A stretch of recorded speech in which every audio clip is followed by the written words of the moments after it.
ইষ্ট প্রসঙ্গ করার জন্য আহ্বান জানাই শ্রদ্ধেয় তপস্রপা মৌলিক দাদাকে। দাদা জয়গুরু। শ্রী শ্রী ঠাকুরের পছন্দ অপছন্দ এবং শ্রদ্ধেয় সকালবেলা যে দাদার কৃষ্ণপ্রসন্ন ভট্টাচার্য দাদা আর এবং অনন্ত মহারাজের যে গল্পটা বলেছিলেন সেটাও বলবেন। জয়গুরু দাদা। পরম প্রেমময় শ্রী শ্রী ঠাকুর অনুকূল চন্দ্রের পাদপদ্মে ভূমিষ্ঠ প্রণাম জানাই। পরমারাধ্যা জগৎজননী শ্রী শ্রী বড়মা, তার স্মরণে সশ্রদ্ধ প্রণাম জানাই। পরম পূজ্যপাদ শ্রী শ্রী বড়দা, তার চরণে সশ্রদ্ধ প্রণাম জানাই। পরম পূজ্যপাদ শ্রী শ্রী আচার্যদেব, তার চরণে সশ্রদ্ধ ভক্তিপূর্ণ প্রণাম জানাই। ঠাকুরবাড়ির প্রত্যেকের পূজনীয় অবিন্দাস সমেত সবাইকার শ্রীচরণে সশ্রদ্ধ প্রণাম জানাই। প্রত্যেকের মঙ্গল কামনা করি পরম পিতার আতুল চরণ। প্রত্যেকে আমার আনন্দিত জয়গুরু, সবাই ভালো থাকবে। একটা সুন্দর ভাবের সৃষ্টি হয়েছে। এই নাম ধ্যান করে সবাই একদম আমরা তরতাজা হয়ে গেছি। তাই এখন ইষ্ট প্রসঙ্গ যদি শুনি আমাদের মনটা আরো আনন্দে ভরে উঠবে। আমরা এই রাত্রে সাধারণত ধর্মের মরপ্যাট যদি আমরা শুনতে থাকি তাহলে অতটা কিন্তু আমাদের সারাদিন পরিশ্রান্ত মন তো, তাই একটু হালকা হালকা জিনিস আজকে চেষ্টা করবো বলার। আমরা যে ঠাকুরকে ধরেছি তিনি তো পুরুষোত্তম, তিনি অবতারী। অবতার বাঁচাবার অর্থাৎ রক্ষার পাওয়ার কথা যিনি বলেন তিনি অবতার, আর রক্ষার্তারী তিনি অবতারী, মানে রক্ষার্তারী, রক্ষার তরণ কর্তা। তো পুরুষোত্তম অ্যাবনর্মালি নর্মাল হন, ওয়াইজলি ফুলিশ হন, গডলি সিম্পল হন, এগুলো আমরা সবাই জানি। আর ফুলফিলার অফ দি বেস্ট হন, বৈশিষ্ট্যপালী অপ্রিয়মান। তো এই বৈশিষ্ট্যপালী অপ্রিয়মান কিভাবে একটা গল্প বলে আমি শুরু করছি। তার পছন্দ নানান রকম, কাউকে একটু অপছন্দ সম্বন্ধে বলেছি, তাই ঠাকুরের পছন্দ সম্বন্ধে অনেক কিছু জানার আছে, সেগুলো নিয়ে আলোচনা করব। তো বৈশিষ্ট্যপালী অপ্রিয়মান আসলে আমরা যে আলোচনা করি না, আমাদের তার ইচ্ছের উপরে সব সম্ভব। তিনি যেটা বলান আমরা সেটাই বলি, যখন যেখানে যা প্রয়োজন সেটাই। তো একবারের ঘটনা, একদিনই দুটো বিরাট সৎসঙ্গ হচ্ছে পাবনায়। এক জায়গায় ঠাকুর কৃষ্ণপ্রসন্ন ভট্টাচার্যকে পাঠিয়েছেন যাজন করার জন্য ইষ্ট প্রসঙ্গ। আরেকজনকে পাঠিয়েছেন, সে হলো ঠাকুরের বাল্যবন্ধু অনন্ত মহারাজ। তো কৃষ্ণপ্রসন্ন ভট্টাচার্য আমরা জানি ঋত্বিকাচার্য, তিনি সায়েন্টিস্ট, প্রচন্ড শিক্ষিত লোক। সিভি রমন, যিনি নোবেল প্রাইজ পেয়েছিলেন, রমন এফেক্ট বলে তার জন্য তিনি নোবেল প্রাইজও পেয়েছিলেন, তার সহকর্মী ছিলেন। সুতরাং আর ঠাকুরকে নানান প্রশ্ন করে অনেক কিছু ঠাকুরের থেকে বার করে নিয়েছিলেন। আর অনন্ত মহারাজ ছিলেন ঠাকুরের বাল্যবন্ধু। ঠাকুরকে যখন জানতে পারেন, ঠাকুর ছাড়া তার জীবনের কিছুই ছিল না। তো অত পড়াশোনাও ছিল না, অত শিক্ষিত না। যাই হোক, দুজনেই গেছেন। যখন আলোচনা করেছেন, চারজন করার পর সেই দুজনেই যখন সৎসঙ্গ শেষ হয় তখন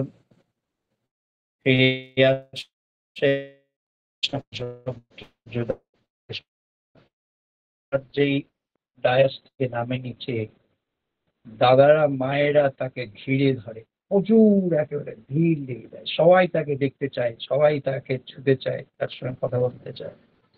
এই এক অদ্ভুত পরিস্থিতি। তারপর যখন সে ফিরে আসে, এসে সমস্ত ঠাকুরকে নিবেদন করে, একটি প্রশ্ন করে, ঠাকুর কেষ্টদা তো এত শিক্ষিত, এত কিছু, তিনি তো যে ভাষণ দিলেন, তো তার সময় এরকম হলো না, কিন্তু ভাষণ দিয়ে নিচে এত মানুষ হয় আমার সঙ্গে দেখা করবে, আমাকে দেখতে চায়, ঠাকুর বলে তো জীবের মধ্যে নামবে। তাই আমরা ঠাকুরকে স্মরণ করে যখন যা কিছু করি, তিনি আমাদের ভুলিয়ে নেন। কারণ তিনি যে পুরুষোত্তম, তিনি দয়াময়, পরম প্রেমময়, তিনি আপুরেয়মান, তিনি বৈশিষ্ট্যপালী আপুরেয়মান। আর কি করে বৈশিষ্ট্যপালী আপুরেয়মান ঘটনা বলেই আমি শুরু করছি। একবার ঠাকুরের কাছে তো অনেকেই যেতেন, তো ডাকাত, চোর, বদমাস, শয়তান, বড় বড় শিক্ষিত শিক্ষাবিদ, সায়েন্টিস্ট, রাইটার, বড় নেতা, সমস্ত মানুষ। একটা চোর একদিন বসে আছে ঠাকুরের কাছে। তো ঠাকুর খুব লাইট মুডে আছেন, তার দিকে নজর পড়লো, বললো, এই শোন, তুই শীত কাটতে পারিস? বলছে, হ্যাঁ, আমি শীত কেটেই তো চুরি করি। কি করিস? শীত কেটে লোকে টের পায় না।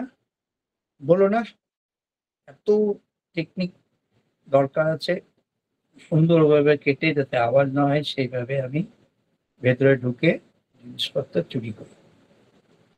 বললো, এতখানি তুই পারিস? বললো, হ্যাঁ।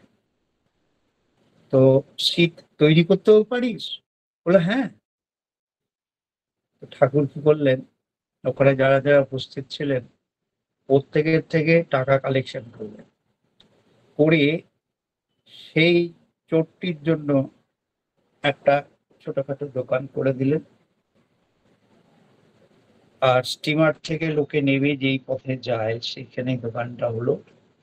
আর সেখানে এই যে হাত দিয়ে টেনে পাম্প সমেত, অনেকে দেখেছেন হয়তো, সাথে হাওয়া হয় আর লোহা, আগুন বেরোয়, লোহাটাকে গরম করে তখন হাতুড়ি দিয়ে পিটিয়ে হাতের সাইজ দেওয়া হয়। তা সেই ছুরি আর ছিপ, কত রকমের কিছু, সেই যে তুড়ি, কাস্তে, চাকু, আর বটি, ছিপ, কোদাল, সমস্ত কিছু সে একে একে তৈরি করা শুরু করলো সেই দোকান থেকে। আর ধীরে ধীরে ধীরে ধীরে তার দোকানের বৃদ্ধি হতে শুরু করলো, সে লোক রাখতে শুরু করলো, দোকানের ব্যবসা বাড়তে শুরু করলো, এবং বিশাল দোকান তাকে নিতে হলো, এবং বিরাট তাতে লোক রাখতে হলো। এইভাবে তার ব্যবসার প্রভূত উন্নতি হলো, সে দীক্ষাও নিল, সস্তায় নিল। এভাবে ঠাকুর তার যে বৈশিষ্ট্য ছিল শীত কাটার, সেই বৈশিষ্ট্যটাকে কিন্তু এগিয়ে দিলেন ভালোর দিকে। এটাই হচ্ছে পরম পুরুষ, পরম পিতা, পুরুষোত্তম এরকমই করে, ঠাকুরও তাই করলেন। আরেকটি মা খুব কাঁদছে ঠাকুরের কাছে গিয়ে, তার ছেলে পড়াশোনা করে না, সারাদিন সিনেমায় দেখে, এদিক ওদিক করে, কিছুতেই কথা শোনে না, আর খালি সিনেমা দেখার জন্য পাগল, একটা সিনেমাই কতবার দেখে, তো কিছুতেই শোনে না। পড়াশোনা না করলে তো তার ভবিষ্যৎ শেষ। ঠাকুরের কাছে এসে কাঁদছেন, ঠাকুর আপনি যদি ওকে রেখে ওকে একটু মানুষ করেন। ঠাকুর রাজি হলেন, ছেলেটাকে রাখলো। ছেলেটা তো ভয়ে থরথর করে কাঁপছে, এবার বোধহয় মারবে আমাকে চাবুক দিয়ে, ছুরি দিয়ে। তো ঠাকুর বললেন, এই শোন, তোর সিনেমা দেখতে ভাল লাগে? বলে, হ্যাঁ বললেই তো আমাকে মারবে এবার। তাই চুপচাপ দাঁড়িয়ে রয়েছে। আবার জিজ্ঞেস করলেন, বল বাবু, সিনেমা ভাল লাগে? তোকে সিনেমা দেখাবো আমি। সে তো বিশ্বাসই করছে না, আমাকে তো মারবে, সিনেমা দেখাবে কি করে। তো যাই হোক, মাথা নাড়লো, বললে এর ছাড়া উপায়ও তো নেই, তখন ও ঠিক আছে, তোকে আমি সিনেমা দেখাবো বলে ব্যবস্থা করে দিলেন। একজন সঙ্গেও দিলেন যে তাকে সিনেমা হল অব্দি পৌঁছে দিল, সিনেমা থেকে নিয়েও এলো। এসে ঠাকুর জিজ্ঞেস করছেন গল্পটা আমাকে বলতো। এবার সে ভাঙাচোরা যেমন করেই পারে বললো তোকে কালকে আবার সিনেমা দেখাবো। তো সেই লোভে সে গল্পটা যেরকম পারে বললো আর কি। ঠাকুর তাকে কারেকশন করলেন, বললে এইভাবে না এইভাবে বলবি, এইভাবে না ওইভাবে বলবি, এই শব্দটা ইউজ করবি, এইভাবে অনেক কিছু কারেকশন করে দেন তাকে। আদর মাখানো ঠাকুরের কথা ছিল। তো সে একটু প্রাণে প্রাণ পেল। পরের আবার তাকে সিনেমায় পাঠানো হলো। সে আবার গেল অন্য একটা শহরে, আবার সিনেমা দেখে এলো, লোক ছিল সঙ্গে নিয়ে এলো। এবার ঠাকুর আবার জিজ্ঞেস করলেন, আবার সে গল্প বললো, আবার সিনেমা দেখতে পাবে সেই লোভে ঠাকুর আবার কারেকশন করলেন। এইভাবে চলতে লাগলো। একদিন ঠাকুর বলছেন আমার সময় নেই রে মনি, তুই এটা লিখে দে, আমি সময় করে দেখে নেবো, আজকে আমার খুব ব্যস্ততা অনেক। তো সে ভাবলো আবার যখন সিনেমা দেখতে পাবো লিখেই দিই। সে যাই হোক যেভাবেই হোক জানতো সেভাবে লেখার চেষ্টা করলো, লিখলো। অনেক ভুল ত্রুটি ছিল, ঠাকুর শুধরে দিলেন। এইভাবে সে সিনেমা দেখে, ঠাকুর রোজই বলে যে আমি ব্যস্ত, লিখে দে, ঠাকুর শুধরে দেন। এইভাবে লিখতে লিখতে তার লেখাটা একদিন খুব সুন্দর স্পষ্ট হয়ে উঠলো। ধীরে ধীরে দীক্ষা নিল, ঠাকুরের প্রতি ভালোবাসা প্রেম ভক্তি সবই হয়ে উঠলো, সস্তেনি নিল। পরে সে এক স্কুল টিচার পর্যন্ত হয়ে গেল এবং ঠাকুরের পাঞ্জাদারি বৃত্তি করলো। এইভাবে ঠাকুর তার যে বৈশিষ্ট্য সিনেমা দেখা, আমরা হলে কি করি, মেরে ধরে বকে আর যাবি না, খবরদার বলে দিচ্ছি শেষ করে দেবো, এই ধরনের আমরা করি। কিন্তু ঠাকুর বৈশিষ্ট্য পালিয়ে অপরিয়মান, এটা আমাদের শিক্ষণীয়। যাই হোক, যেহেতু আমি দেওঘরে ছিলাম, ঠাকুরের বিষয়ে ঠাকুরের নানান কিছু বলতে খুব ইচ্ছা হয়। কালকে ঠাকুরের অপছন্দ বলেছিলাম।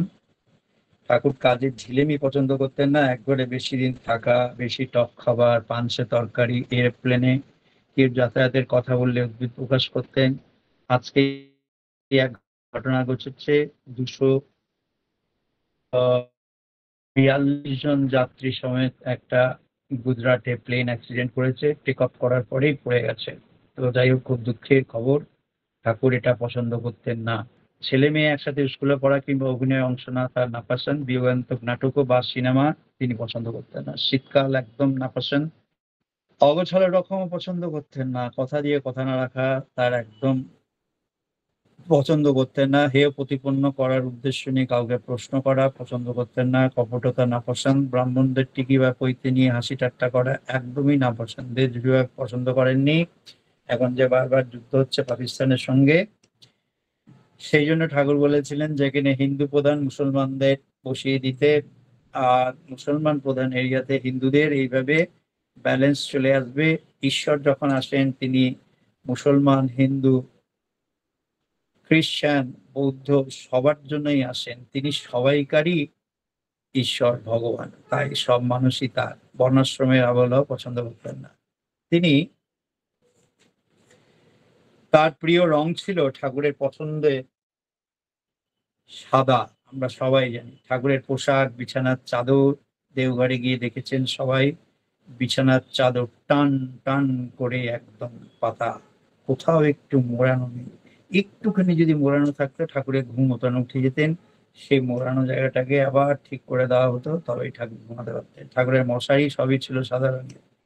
তার প্রিয় ফুল ছিল সাদা ফুল, সবাই জানি। বিশেষ করে ভালোবাসতেন রজনীগন্ধা। তা আমরা রজনীগন্ধা আমরা ঠাকুরকে দেওয়ার চেষ্টা করি, তার স্টিক দিয়ে ফুলের মালা করে। তার প্রিয় থাকার জায়গা আকাশ দেখা যায় এমন খোলামেলা জায়গায় ঠাকুর পছন্দ করতেন। ঘুরিয়ে ফিরিয়ে নানান জায়গায় থাকাই ছিল তার পছন্দের। নদী তীরে পদ্মা তীরে থাকতেও ভালোবাসতেন। দেওঘরে তার থাকার কয়েকটি স্থানের নাম হলো বড় দালানের ঘর, এখন মেমোরিয়া যেটা আপনারা যান ঘুরতে, পার্লার, তাসুর ঘর, এখন যেখানে পার্লার হয়েছে নিরালা নিবেশ জামতলা শ্রীঅঙ্গ নিভৃত কেতন খড়ের ঘর, পাল্টে পাল্টে তিনি থাকতেন। আকাশ দেখা যায় এমন জায়গা। আর তার প্রিয় গান ছিল, তিনি তিনি রবীন্দ্রসঙ্গীত নজরুলগীতি শুনতেন তো বটেই, তবে বারবার শুনতে চাইতেন। কেউ এলেই বলতেন, দাদা ওটা করুন, ওই গানটা শোনাতো মা। এইভাবে কয়েকটা গান, যেটা তার মধ্যে দ্বিজেন্দ্রলাল রায়, রজনীকান্ত সেন, কাজী নজরুল ইসলাম, দ্বিজেন্দ্রলাল রায়েরই 4টি গান, ওই মহাসিন্ধুর ওপার থেকে, ধনধান্যে পুষ্পে ভরা, বঙ্গ আমার, জননী আমার, আর যেদিন শুনিল জলদি হইতে, সবই দ্বিজেন্দ্রলাল রায়। ওরা চাহিতে জানে না দয়াময়, রজনীকান্ত সেন, খেলিছ এ বিশ্বদয়, কাজী নজরুল ইসলাম। ভালোবাসা নিদানে পালিয়ে যাবার বিধান বোধ আছে কোনখানে, এটা জানা যায়নি। একটা কোনখানে কে লেখক জানা নেই, তবে একটা নাটক থেকে এই গানটা সম্ভবত নেওয়া হয়েছে। ঠাকুর গুনগুন করতেন মাঝে মাঝে এটা। আর তার প্রিয় কবিতা ছিল রবীন্দ্রনাথ ঠাকুরের বলাকা কাব্যগ্রন্থের চঞ্চলা কবিতাটি তার খুব প্রিয় ছিল। কবিতাটা হে বিরাট নদী। আর এই কবিতাটা মাঝে মাঝেই তিনি আবৃত্তি করে উঠতেন। তীরের সঞ্চয় তোর পড়ে থাক তীরে, তাকাস নে ফিরে, সম্মুখের বাণী নিত্যরে টানি, মহাস্রোতে পশ্চাতের কোলাহল হতে, অতল আধারে অকুল আলোতে। তার প্রিয় মজার লাইন দুটো, কার মন খারাপ লাগলে বা মাঝে মধ্যে আপন আনন্দের দুহাত তুলে অপূর্ব অঙ্গভঙ্গিকার ঠাকুর এই লাইন দুটো বলে তুলতেন। বাদশা বেগম ঝমঝম ঝম নাচতে শিখেছি, আয় বাঁধি তুই বেগম হবি, খোয়াব দেখেছি। এটা মর্জিনা আব্দুল্লাহ নাটকের একটা গানের অংশবিশেষ। তার প্রিয় কয়েকটা কোটেশন থেকে ইনি যেটা বারবার বলতেন, do unto others as you wish to be done by, অপরের প্রতি করো সেই আচরণ, নিজে যাহা পেতে তুমি করো আকিঞ্চন। ঠাকুরের, রবীন্দ্রনাথের আরো কয়েকটা কোটেশন মাঝে মাঝেই তিনি উদ্ধৃত করতেন, বলে উঠতেন, দণ্ডিতের সাথে দণ্ডদাতা কাঁদে, যবে সমান আঘাতে সর্বশ্রেষ্ঠ সে বিচার। তার মানে আজকাল যে আমরা পানিশমেন্ট দিই যারা জাজ, তাদের জন্যই বোধহয় এটা লিখেছেন, দণ্ডিতের সাথে দণ্ডদাতা কাঁদে যবে সমান আঘাতে সর্বশ্রেষ্ঠ সে বিচার। ঠাকুরও এইভাবেই বলতেন। এটা মাঝে মাঝেই বলতেন, স্থির থাকো তুমি জাগি, প্রদীপের মতো অলস ত্যাগী, এই নিশীথ মাঝে তুমি ঘুমাইলে ফিরিয়া যাইবে তারা। আরেকটা কোটেশন বলতেন মাঝে মাঝেই, যেটা আমরা অনেকেই জানি, যদি তোর ডাক শুনে কেউ না আসে, তবে একলা চলো রে। এর মধ্যে কিন্তু অদ্ভুত একটা জিনিস রয়েছে, আমরা একলা চলোটাকেই ধরি, কিন্তু তা না। যদি তোর ডাক শুনে কেউ না আসে, তার মানে সবাইকে ডাকতে বলা হচ্ছে। ঠাকুর তাই যে যোশীটি যে স্টেশনে মাঝে মাঝে চলে যেতেন ওই দিকে, মানিকপুরের দিকে, মোগলসরাই এক্সপ্রেস তার খুব পছন্দের। তিনি যখন পাবনা থেকে আসেন, ওই তিনি এই মোগলসরাই এক্সপ্রেসে শেষ জার্নিটা করেন। তারপরে নৈহাটি থেকে শাটেল ট্রেনে ওপারে যান, ওপার থেকে এই ট্রেন ধরেন। কারণ সেই ট্রেন সব স্টেশনে দাঁড়ায়, সবাইকে নিয়ে যায়। এই সবাইকে নিয়ে যাওয়াটা তার খুব পছন্দের, সবাইকে নিয়ে থাকা। তাই সবাইকে ডাক দেওয়ার কথা, যদি না আসে তবে একলা চলবে। আমরাও তাই এই যে ডিপি ওয়ার্ক করি, সবাইকে ডেকে নিয়ে যাই, যদি কেউ না আসে তখন একলাই বেরিয়ে পড়ি। মুকুং করতি বাচালাং পঙ্গুং লঙ্ঘয়তে গিরিম, যৎকৃপা তমহং বন্দে পরমানন্দ মাধবম। এটা গীতায় ধ্যানের অন্তর্গত। ঠাকুর মাঝে মাঝে এটা বলতেন। অনেকে যখন আমরা যাজন করতে উঠি, অনেকেই কিন্তু এটা বলেই শুরু করি আমাদের পৃষ্ঠ আলোচনা। তার মানেটা হলো, যার কৃপায় বাকশক্তিহীন বাগ্মী হয়, কথা বলা শুরু করে, অর্থাৎ পঙ্গু গিরি লঙ্ঘন করে, আমি সেই পরমানন্দ মাধবকে বন্দনা করি। আরেকটা কোটেশন তিনি বারবার বলতেন, there is more things in heaven and earth, Horatio, than are dreamt of your philosophy. স্বর্গ পৃথিবীর মাঝখানে আরো বহু জিনিস আছে, হোরাসিও, যা তোমার দর্শনের পাল্লার বাইরে ও স্বপ্নের অতীত। ইংরেজি কোটেশনটির হলো ভাবার্থ। ইংরেজি কথাগুলো শেক্সপিয়ারের হ্যামলেট নাটক থেকে উদ্ধৃত। তিনি বলতেন মাঝে মাঝে। আরেকটাও কথা বলতেন, যখন যেখানে প্রয়োজন সেই মতো সেইখানে বলে উঠতেন, but for the want of a nail a battle was lost. নেপোলিয়নের বাহিনী যুদ্ধের কোনো বিশেষ সংবাদ ঘোড়সওয়ারির মাধ্যমে ঈপ্সিত স্থানে পাঠাতে চেয়েছিল। তখন তো এই টেলিফোন কিছুই ছিল না, মোবাইলে ছিল না, স্থানে পাঠাতে চেয়েছিলেন, রেলগাড়িও ছিল না, প্লেনে ছিল না, কিন্তু ঘোড়ার পায়ের নাল বা খুঁট খুলে যাওয়ায় তা সময় মতো হয়ে ওঠেনি, এই খবরটা পাঠানো হয়ে ওঠেনি। ফলে সামান্য নালের অভাবে গোটা যুদ্ধই হার স্বীকার করতে হলো। ঠাকুরের অনেক কথাগুলিও সঠিক সময়ে আমরা যুক্ত করতে পারি না। আক্ষেপের সুরে কখনো কখনো সাবধান করতে ঠাকুরকে ইংরেজি কথাগুলো বলতেন। ষষ্ঠ এই যে পঞ্চনীতি দিলেন, তার মধ্যেই একটা নীতি, যখন যেটা ভালো বলে মনে হবে সঙ্গে সঙ্গে করা যায়, দেরি করলে কিন্তু তার ইম্পর্টেন্স অনেক কমে যায়। তাই সস্ত্রীক পঞ্চনীতি পালন করলে প্রচন্ড শক্তিমান হয়ে ওঠে মানুষ। কি যে পারে না এমন কিছু নেই পৃথিবীতে। আর এই সস্ত্রীক আমাদের গ্রহদোষ কাটে, এটা প্রথম দিন বলেও ছিলাম।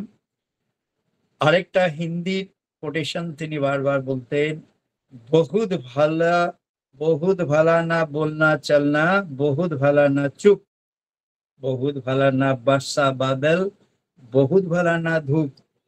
তার প্রিয় পোশাকের মধ্যে আমরা অনেকেই জানি কালো পাড়ের ধুতি, তার আদ্যিক কাপড়ের বোতামওয়ালা হাফহাতা ফতুয়া পরতেই ভালোবাসতেন। সেইগুলো মেমোরিয়াতে কিছু কিছু রাখাও আছে।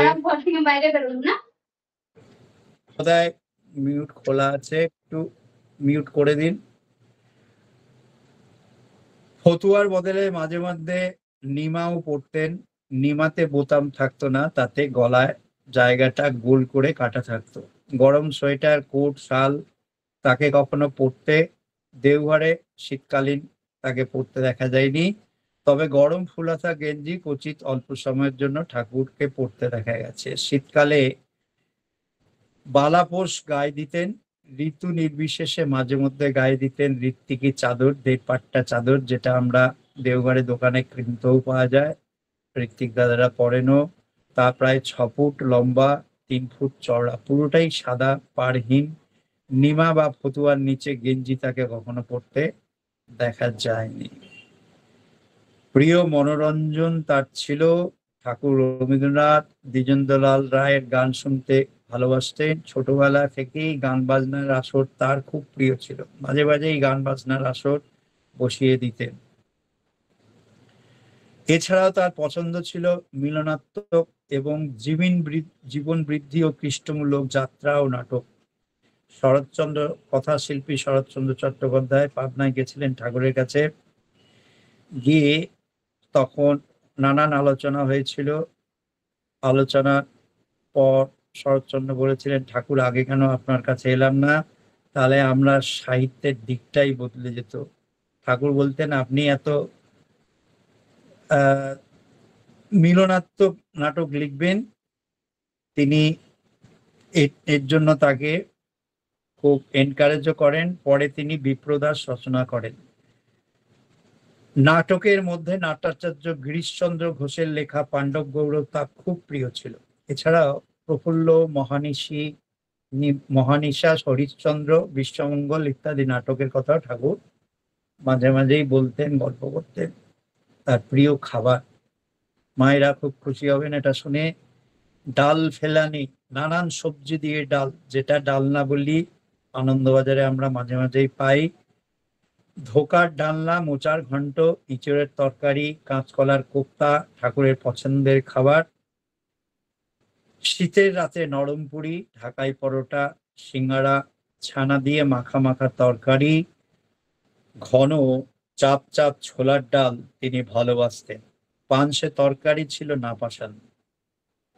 সকালবেলা ঠাকুর খেতেন গোলমরিচ আর নুন দিয়ে কাঁচা ছানা, সাথে থাকতো বিস্কুট, কখনো মুড়ি ভাজা। মাঝে মধ্যে মুরব্বির রস, ও কখনো মুরব্বির রস ও বার্লি সমপানে মিশিয়ে খেতেন। বিকেলের টিফিনে ঘুরিয়ে ফিরিয়ে খেতেন চিড়ে ভাজা, শশা, কুমড়ো আর কাঁকরোলের বিচি, বাদাম মাখনা ভাজা। মাখনা সাদা সাদা গোল গোল হয়, বিহারে খুব পাওয়া যায়, এখন বড় বড় মলেও পাবেন। মাখনা ভাজা ছিল বিশেষ পছন্দের। বলা বাহুল্য ঠাকুর খেতেন কম, কিন্তু খাওয়া দাওয়ায় বৈচিত্র্য ভালোবাসতেন। রীতি অনুযায়ী তার খাওয়া দাওয়া লক্ষণীয়, যেমন গরমকালের রাতে লেবু পাতা দিয়ে জলডালা ভাত খেতেন। ঠাকুরের পানে থাকতো বড় এলাচ, কমলা লেবুর শুকনো খোসা, জৈত্রী, চিকে সুপারি। চিকে সুপারি হলো আগের দিন রাত্রে ভিজিয়ে রাখা সুপারি, লবঙ্গ, এইসব আর কি। আবার কখনো কখনো শুধু চিকে সুপারি আর লবঙ্গ মুখে রাখতেন তিনি। ঠাকুর ভালোবাসতেন তামাক গড়গড়া খেতে, আর সেই তামাকের গন্ধ আমার এখনো নাকে রয়েছে। সে কি মিষ্টির গন্ধ! ছোট ছিলাম, ওই গড়গড়া খাওয়াটা খুব এনজয় করতাম, খুব ভাল লাগতো। কি যে ভাল লাগতো বলে উঠতে পারবো না। গুড়গুড় গুড়গুড় একটা আওয়াজ হতো, আর কি সুন্দর তিনি ভঙ্গিমায় খেতেন, কখনো বালিশে হাত দিয়ে, কখনো কিভাবে, সেই অপরূপ দৃশ্য এখনো চোখে ভাসে। তার তামাক আসতো গয়া থেকে। ঠাকুর যখন গড়গড়ায় টান মারতেন, বুকুর সেই গুড়গুড় আওয়াজ, কি সুন্দর সেই তামাকের গন্ধ। প্রিয় মিষ্টি ছিল অবশ্যই কড়া পাকের রসগোল্লা। প্রিয় সেই ছোট কথাগুলো হচ্ছে, ঠাকুর তিনি মাঝে মাঝেই বলতেন, আর তা শুনে ভক্তগণে অনন্ত উৎসাহ আর খুশির সঞ্চার হতো। যারা অনেকেই গোল ঘিরে ঠাকুরকে আমরা বসে থাকতাম, মায়েরা বাঁদিকে, দাদারা ডান দিকে, আমি মায়েদের সঙ্গে মার কাছেই বসে থাকতাম। ঠাকুর বলতেন, ফুর্তিতে কাম কর, লাগাও শালা, করাই চাই, লাঠি বগলে করে চলে যাও, কর্মীদের উদ্দেশ্য বলতে। কখন আলি? একেবারে আলাদিনের প্রদীপের মতো চলে এলি। প্রিয় পরিজন এলেই ঠাকুর আনন্দের সুরে বলে উঠতেন। মাঝে মাঝেই বলতেন, নাম চলছে তো। সেটা এখন নাম চলছে তো আকারে, লেখাটা অনেকেই কিনে আনেন, বাড়িতে টাঙিয়ে দেন, দেখলেই মনে পড়ে, আর নাম শুরু করে দিই আমরা। সেই জন্য সবাই এই মুহূর্তে আমার অনুরোধ, সবাই নামটা চালিয়ে যান। তোমরা মানুষ হয়ে দাঁড়াও, এটাও মাঝে মাঝেই বলতেন। চড়ই বেতি, কইস কি শালার ডাকাত। কেউ ভালো কাজ করে এলে তাদেরকে বলতেন ভালোবেসে, কখনো আমাদেরকে মণি, কখনো লক্ষ্মী বলে সম্বোধন করতেন। এছাড়া ঠাকুর ভালোবাসতেন কৃষ্টিবাহী চলন, কাজে তড়িৎ গতি, সহজ ভাব, পরিপাটি রকম ও পরিচ্ছন্নতা। বিছানার চাদর টান টান হওয়া চাই, জুতো খুলে রাখার সময় দুপাটি জুতো যেন পাশাপাশি বিপরীত মুখে হয়ে থাকে, নজর ছিল সব দিকেই। আর বিরাট সৎসঙ্গী পরিবারের কারুর সাফল্যের সংবাদে তার খুশির অন্ত থাকতো না। যে খবর, সে খবর পরীক্ষা, ভালো রেজাল্ট, দীক্ষাদান কিংবা ব্যবসায় সাফল্য, যাই হোক না কেন, ঠাকুর হাঁটতেন ভীষণ তাড়াতাড়ি। একবার, ঠিক আছে সেই গল্প অন্যদিন করব, সময় লাগবে। ভোর 4টে, 4:30 সময় ঠাকুর ঘুম থেকে উঠে যেতেন। সাদা কাপড় মুড়ি দিয়ে বসে নিয়মিত নাম করতেন ব্রহ্ম মুহূর্তে। প্রতি মাসে ঋত্বিকী বাবদ ঠাকুর টাকা মাতা মনমোহিনী দেবীর নামে ফিলান্থ্রপি অফিসে পাঠিয়ে দিতেন। ঠাকুর মাতা মনমোহিনী দেবীর থেকে দীক্ষা নিয়েছিলেন সবাই জানি। চা খেতে ঠাকুরকে কোনোদিন দেখা যায়নি। তিনি টুথব্রাশ দিয়ে দাঁত মাজতেন, ফরান টুথপেস্ট ব্যবহার করতে দেখা গেছে। দাড়ি কামানোর পর ঠাকুর গালে ফিটকিরি লাগাতেন, মাঝে মাঝে গোঁফ ছাড়তেন একেবারে ছোট করে। বোরোলিন, পন্ডস, কোল্ড ক্রিম ব্যবহার করতে দেখা গেছে। সর্ষের তেল মেখে ঠাকুর স্নান করতেন। তেল মেখে এবং মাখিয়ে স্নান করাতে ঠাকুরের খুব আনন্দ হতো। ক্যান্থারাইডিন, জবা কুসুম তেল মাথায় মাখতে দেখা গেছে। সাবানের মধ্যে ছিল রেক্সোনা এম্পোরিয়াল সেই সময়। আর এই প্রসঙ্গে বলা উচিত যে, বলা বাহুল্য, বিশেষ কোনো ব্র্যান্ডের প্রতি ঠাকুরের কোনো আসক্তি ছিল না মোটেই। বরঞ্চ তার ব্যবহার্য জিনিসগুলির বেশিরভাগই ঠিক করতেন ভক্তরা। মাঝে মধ্যে ঠাকুর পাউডার ব্যবহার করতেন, নাইসিল পাউডার গরমের সময় ব্যবহার করতেন।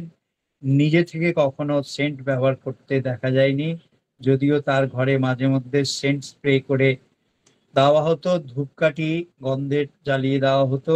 হাত ঘড়ি পরতে তাকে দেখা যায়নি, তবে একটা পকেট ওয়াচ মাঝে মধ্যে বিছানায় নিয়ে শুতেন। তার নিজস্ব দণ্ড ছিল। তার ব্যক্তিগত ব্যবহারের জন্য লম্বা কালো কাপড়ের ছাতা ছিল। বিশেষ সময়ে, যেমন মনোযোগ সহকারে কিছু পড়ার সময় ঠাকুর চশমা ব্যবহার করতেন। সব সময় নয়।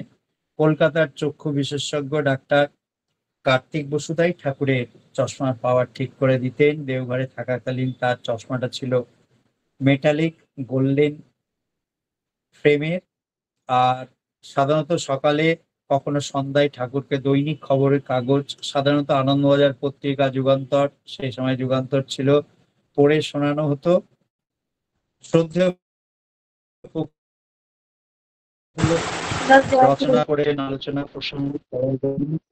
হ্যাঁ।